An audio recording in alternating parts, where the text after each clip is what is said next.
দুই দিন ছাড়া সারা বছর তিনি রোজা রেখেছেন, বলেন সুবহানাল্লাহ। সেই সময় ঈদ ছিল না, কিন্তু এই দুইটা দিন আল্লাহ পাক তাকে জানিয়ে দিয়েছিলেন শাওয়াল মাসের 1 তারিখ আর জিলহজ মাসের 10 তারিখ। এই দুইটা দিন আল্লাহ পাক তাকে আগেই জানিয়ে দিয়েছিলেন, যদি সেই সময় ঈদ ছিল না, বলেন সুবহানাল্লাহ।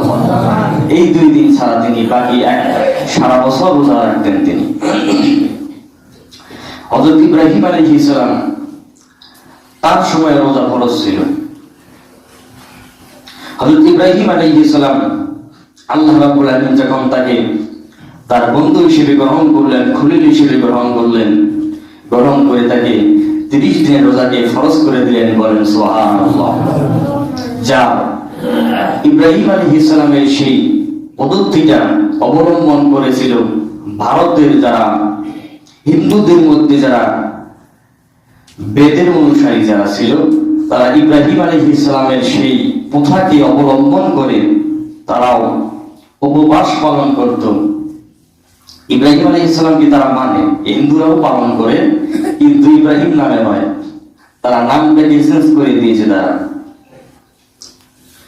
সম্মানিত হাজিরিন, এইভাবে করে আল্লাহ রাব্বুল আলামিন সমস্ত নবীদেরকে, হযরত দাউদ আলাইহিস সালামকে আল্লাহ পাক রোজাকে ফরজ করে দিয়েছিলেন।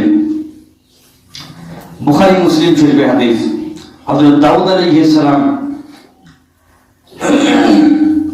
তার যে রোজা ফরজ ছিল, তিনি রোজা রাখতেন একদিন পর পর, একদিন পর পর রোজা রাখতেন, অর্থাৎ 6 মাস তিনি রোজা রাখতেন, একদিন রাখতেন একদিন রাখতেন, এইভাবে পুরো 6 মাস তিনি রোজা রাখতেন।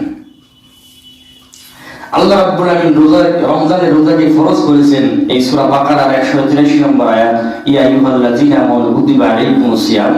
এই আয়াতের ব্যাখ্যায় আল্লাহ ফখরুদ্দিন রাজি তাফসীরুল কাবীরের ভিতরে উল্লেখ করেছেন যে আল্লাহ রাব্বুল আলামিন রমজানের রোজাকে সমস্ত নবীদের জন্য, সমস্ত জাতির জন্য ফরজ করে দিয়েছিলেন, কিন্তু কোন কোন জাতি